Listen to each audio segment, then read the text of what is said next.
All right, we're recording, and we're here with Bruce, and he's having his coffee. Hello, Bruce. I'm Ed. Talking Food for the soul, baby. Coffee. coffee Can't for get the by soul. without. You can't do without it. That's for darn sure. In fact, we should talk about that in the future. There's so many different brands out there going for almost like different political beliefs. It's kind of Right. crazy. So anyway, but you want to talk about masks? I do. I do. It fascinates me. It's a classic marketing conundrum, if you will, Hmm. or at least a problem.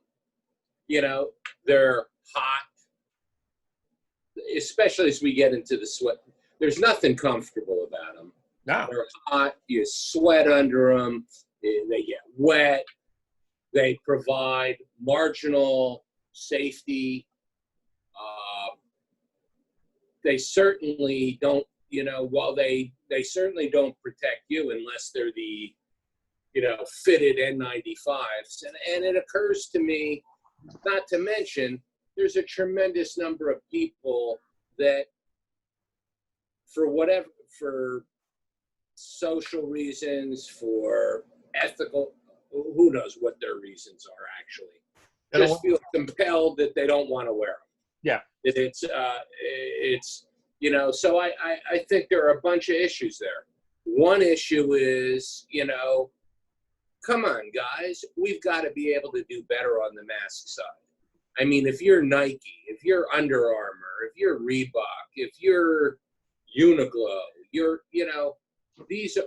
if you're a performance brand, you should be able to come up with some fabrics that'll stay cool, or that we can do something to keep them cool and comfortable, that certainly provide a higher level of protection for those around us as well as ourselves than what we're doing now.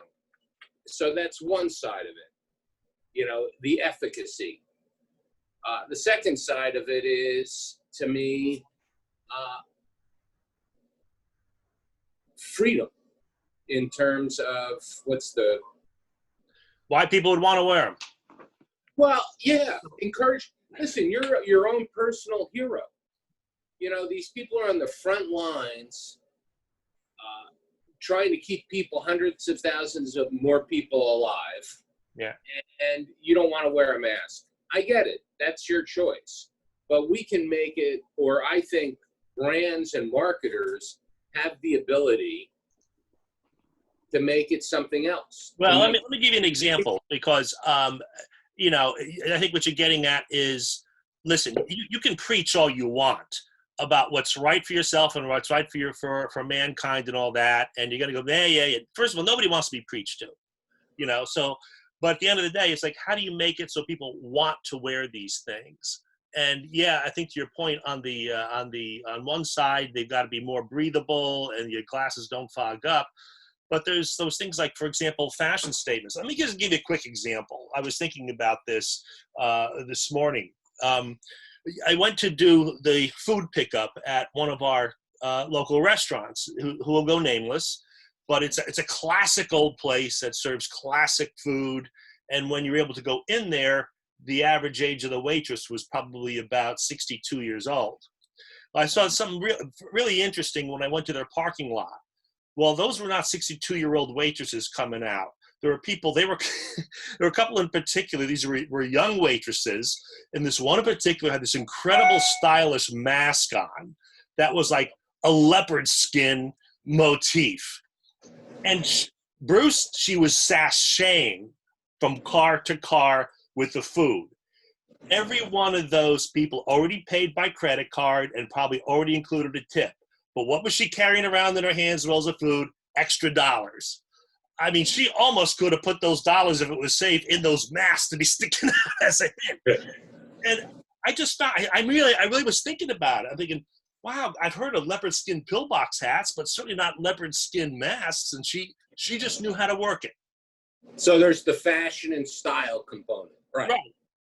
There's and make it because you got to overcome some of this stuff. Yeah. Materials and everything else. But let's assume we can do that. Yeah. You're right. There's the style and fashion component. And then there's the other part. You're a hero. by wearing it. You're protecting your neighbors, your friends, your family. There's got to be a way for us to bridge that. There's just got to be. Yeah. Well, again, I agree. And I think part of it is trying to get it into through a mechanism where they don't feel as if I have to do this because I'm being told to protect other people. I know that sounds weird, but, trying to get it into, so for example, you think of one of the most unfunctional things right now for guys that still wear suits are those like designer hankies, right? Yeah. Gonna stick out. You never blow your nose on it, but but you could have those that are matching them, matching that look. It becomes more of an expression of yourself and things that that you could do that make them a lot more fun, as well as functional as well. As even like thinking like retailers, they don't want people walking in without having a mask on. Well, maybe they've got these masks that they're doling out that have some kind of a coupon almost built into it, some kind of a code on it that you get you're going to get cents off, you're going to get a special gift or whatever as this thing gets scanned. So in other words, you don't have to fight with the people that say, I'm not wearing a mask in your store. Well, if you don't wear the mask, you might not win this $1,000, or that's a stupid stuff. Maybe that's what it comes down to, just stupid stuff like that. But what we're not talking about is just a big swoosh across your face. No. Or a Coca-Cola logo, or that's not what I'm talking about in terms of brand. Okay. Yeah. I think, but we can do this as Americans. We have the technology. Listen, we built the $6 million man. Now it seems like nothing, right? Yeah. That TV show, $6 million. $6 million. It's nothing today. Think about it. We can solve this. We can do better. No, absolutely. It kind of goes right back to the onus going back into the hands of an awful lot of marketers. And again, the comments I'm making isn't to cheapen the importance of them. It's actually to try to figure out ways to get people to want to do some of these things. Because trying to keep telling them about, well, it's good for the health. What it does is that it gets into the debates of, the severity of the virus and this, that, and all that stuff that people are arguing over, as opposed to just doing the right thing. Right. And this is a beautiful example of where technology, fashion, style can all come together. Yeah. It's potentially a great example of ingenuity and innovation. Yeah, I mean, you could express your personality. You could have a mask in the shape of a horse's head. Right, and I know. Listen, there's a lot of designers that took material and scraps and cut them up, and have put masks out there and sent them to people, and have made them. And I'm sure there are masks out there for $40 or $80 that you're going to wear. That some people are wearing just a few times. Yeah, but that's part of the style issue, and I understand that. But mask as fashion, mask as protective device, mask as a statement about the kind of person you are.